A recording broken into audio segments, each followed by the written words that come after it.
I was in a bad situation. I stayed away from this family, and to see that she's gonna turn my only loving sister that I have away from me, it hurts.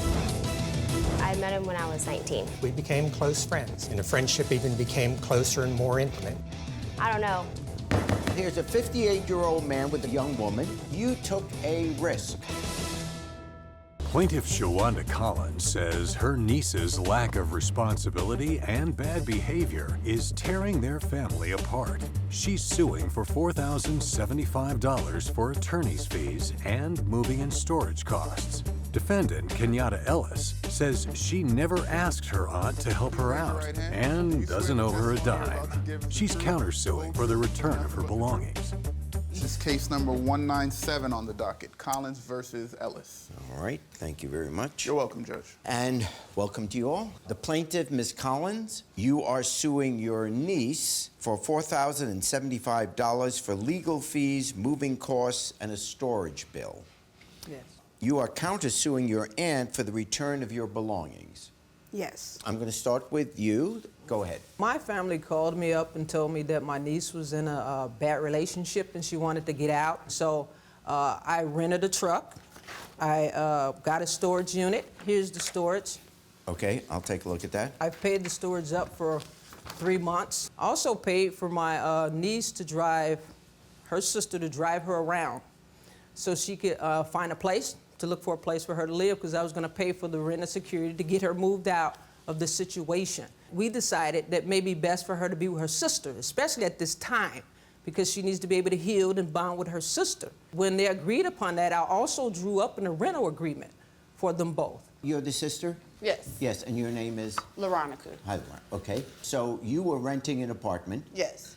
And your aunt came and said if your sister could move in with you, there would be an agreement between you and your sister. Yes. I understand. That's the agreement. Part of this rental agreement, and I have it here, And what was the rent? That she would have to pay rent? they would have to share their responsibilities for rent. Where would she get the money for? Do you have a job?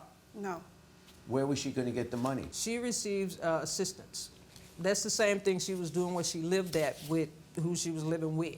And I asked them, are y'all in agreement with this? Are you sure this is what you want to do? Because I'm spending money.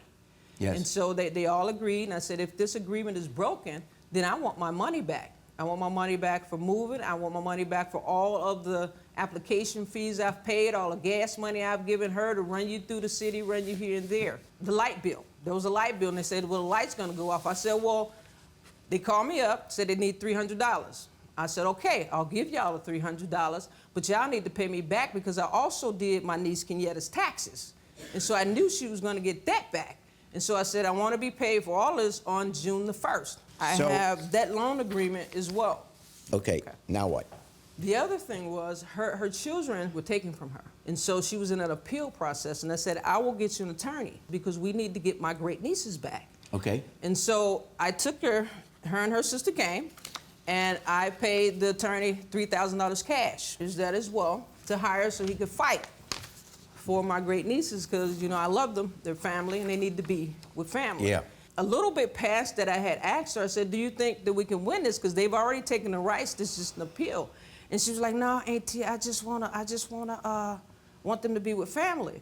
And so I was like, you watch me give this man cash. What do you have to say about all this? Judge, I never asked her for help. I asked my mother for help. I didn't know my mother was going to ask my auntie for help. I don't ask nobody for help. I stayed away from this family for 10 years because I felt that I was not loved. And for my auntie to take my stuff and I didn't ask her for help, it hurts me. And to see that she's gonna turn my sister against me, my only loving sister that I have away from me, it hurts.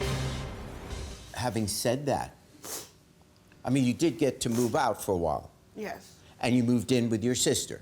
Yes, which I loved. What do you want to happen? Everyone involved in this case, at least initially got involved because they'd like to see a good outcome for you. So you tell me, you be me now, what do you want to see happen in your life? I just want to see us get back on the same page, get back as being family again. And you're willing to do that?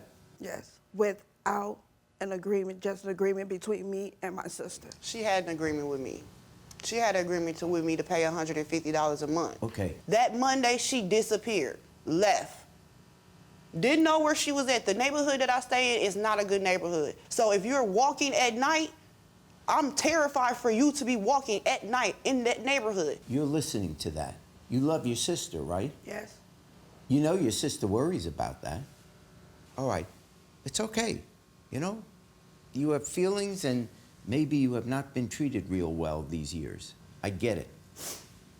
The solution is not to go back to where the harm comes from. It really isn't. So I've got an idea. You love her. Absolutely. If our goal here is to save this soul, what about if we go back to square one, what was originally intended? She goes back to live with you. I admit this is sounding like giving her another chance. Don't get me wrong, I love my sister. Love her to death. But this back and forth thing, I've been doing it too long with her. I have 3 children that I have to take care of. They looked at her when she came into my home as another parent. When she left, she don't know how hard it was for them to readjust that she was gone. She don't know how hard it was for me to readjust that she was gone. I readjust my life. I readjust everything for her. Every time she called me, I was there.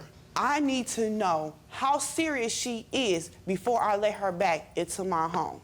I don't pretend to know the answer to that, and I am not belittling your issue. You've got your children. That has to come first. I get it. Here's what I would like to do. You're having a chance now to maybe work something out with your sister. You two are going to have to work that out with me nowhere around. And you can decide. You can decide that, no, it's not going to work out. Part of the reason why this has occurred is because I wanted to hold Kenyatta responsible for the decisions that she make. Not so much of the money, but bring her to the reality that her decisions affect everyone. It's fair. Not just her.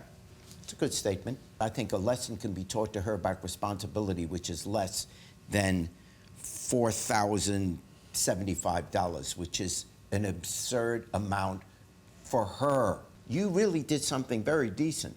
Most aunts wouldn't do that. It's not even your own kid. So, bless you for that. I love my niece and my great nieces. I can see that. I can see that.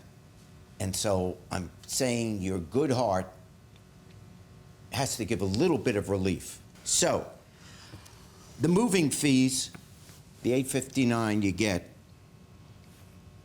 and of the $3,000 on the lawyer's fees, I'm only going to give you $1,000. So this is what I'm going to do. I'm going to give you $1,859, and I'm going to give in your countersuit so you can get your stuff out of storage, $216. Hang on. I just want an apology.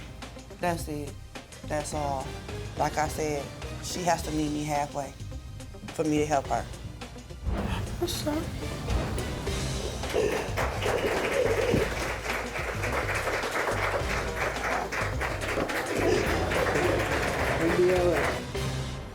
Plaintiff John Gulas says his ex is a 2-timing stripper who stiffed him on car payments. He's suing for $5,000 for breach of contract. Defendant Chelsea Van Epps says she's the one who got 2-timed and that everything the plaintiff gave her was a gift. She claims she owes nothing. It's case number 232 on the docket, Gulas versus Van Epps. Thank you, and welcome to both of you. Let me see here. We have the plaintiff, Mr. Gulas. Yep. You are suing your ex-girlfriend, Chelsea, for $5,000 for breach of contract. What's I'm this? suing her for breach of contract for money I've loaned her, which amounted at over $5,000 Okay. For car payments and car insurance that I've paid. Okay, how did this all come about? Well, I met Chelsea probably about 3 or 4 years ago. I used to travel once a month up to North Carolina for my job, and I always frequented the same restaurant that she waitressed at. We became close friends, and the friendship even became closer and more intimate and all that. So finally, in Later on in 2017, my work up in North Carolina was done. So then we decided that we would meet each other, we would rendezvous halfway point, and she'd come down there, and every time she'd drive down there, we had car problems with her. So finally in April of 2018, I suggested to her, I said, you know, we ought to just get you a new car.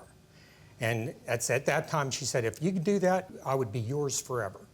So over the next several weeks, this was April, you know, we texted a lot, talked on the phone a lot, basically about marriage and everything. And at the same time, I'm doing my homework trying to find her a new car, and we settled on what kind of car to get. Yeah, how old are you, just so I can?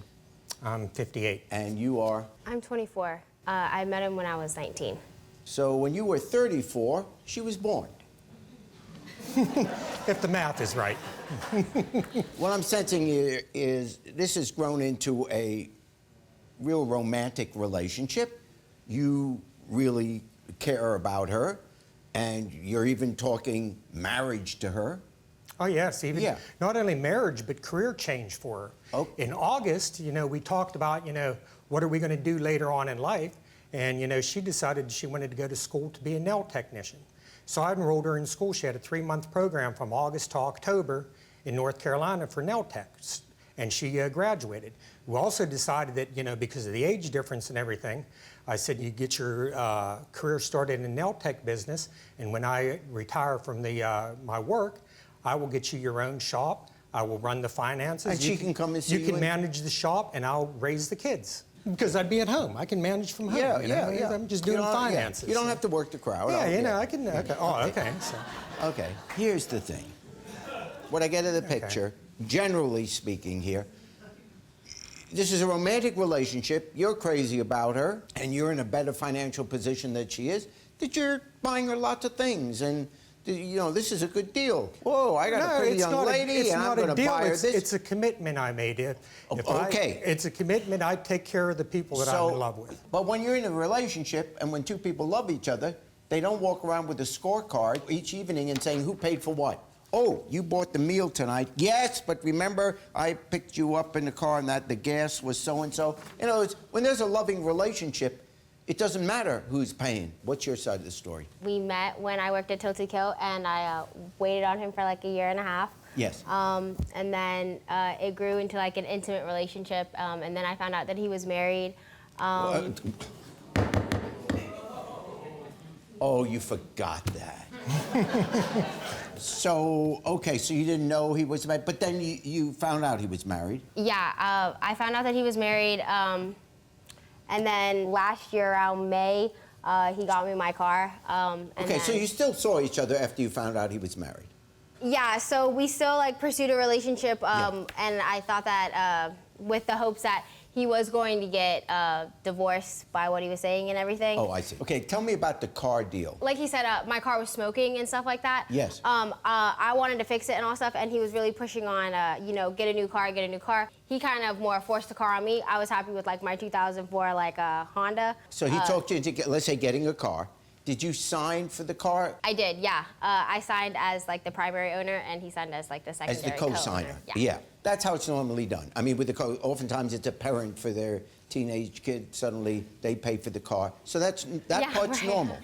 That's Actually normal. got her 0% financing for the life of the loan. I assume that the relationship between you two is over. Or is it not? I don't want to assume. Tell me. You have feelings for him. Well, you're still married, correct? Yes, but Your So Honor, that answers it. Your Honor, what the deal was I had a daughter getting married in May of 2019. And because of our age difference, I did not want to go to that wedding already into a divorce and face my whole family. So I've told her that several times, that after the wedding in May, I will get my divorce. And did you? Yeah, you don't want to hear that story, though. Back to the case. He is suing you because you want her to pay you back for what you paid on the car loan because she hasn't been making the payments. Is that correct? You haven't been making the car payments? No, I'm a server and I'm also a dancer. And he, Ballet? Oh, right, stripping. Yeah. Okay. So he knew that I couldn't afford the car, Yes. you know, and all the payments. It was like 72 months of $200 and I think like $73. You're the co-signer, and you've been making all the payments. Yes. right? Okay. Yeah, her and own- you're suing her now because you're saying she should pay you back now because you guys aren't together. You would like to be with her. You thought she was going to marry you. Tell me when I'm wrong on this. Yes, she stated that. Okay, okay. I've got text testimony. Okay, in so there, you're too. now bringing a suit against her. You want to be repaid for the car loan because you guys aren't getting married. Her previous car payment was $200 a month. Her new car payment on a brand new car was $271.83 a month. Okay, if you guys were And now still... she's saying she couldn't afford. If you guys were still together, would you make her pay you back the loan? No, you wouldn't. No, I wouldn't. Of course. So, I'm just saying, if you were both together, you wouldn't be suing her. Because you're not together anymore and she's not following through with what you wanted. Which was our marriage. verbal agreement. Okay, Yeah. okay. Verbal agreement. But we can't have a situation where you marry me or I'm going to sue you for money that you owe me. Well, no, that's not the case, Your Honor. Well, actually it is. I actually tried to work out a solution with her. When she moved in November, we met each other one more time in Charlotte in November of 2018. Shortly after that, she informed me that she had to move to back to Florida because her mother got cancer. But it found out that she didn't move back because her mother got cancer. She went down there to visit her old boyfriend. And then she didn't work a day since she left North Carolina. You are upset. I get Yeah. that. I know. But take a look at the whole situation, which is difficult to do because you're in the middle of it. But here's a 58-year-old man with a 24-year-old young woman. You took a risk.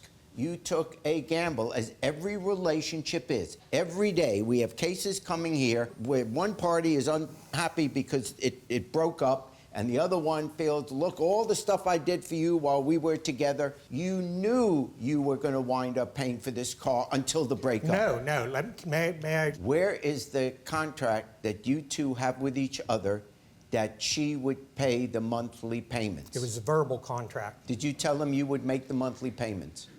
No. Did you promise him that you... No. So she's saying no, you say yes. Well, she was out. I have documents there saying she's asking But me I for the don't money. see one payment she's made. How much is a monthly payment? $271.83. So with all her jobs, you don't tell me that in this last year and a half or however long it's been, that she didn't make $275 to make at least one payment. Come on. She knew. You both understood, whether it was a wink of the eye or something, you both understood that she wasn't making the payments now. You got her the car because you loved her. It would be good for her. You were making the payments. You were very happy to make the payments. The only reason this is coming up now is, which I understand, you're unhappy that she's not with you anymore. But she never even made one single payment. I have to dismiss this case.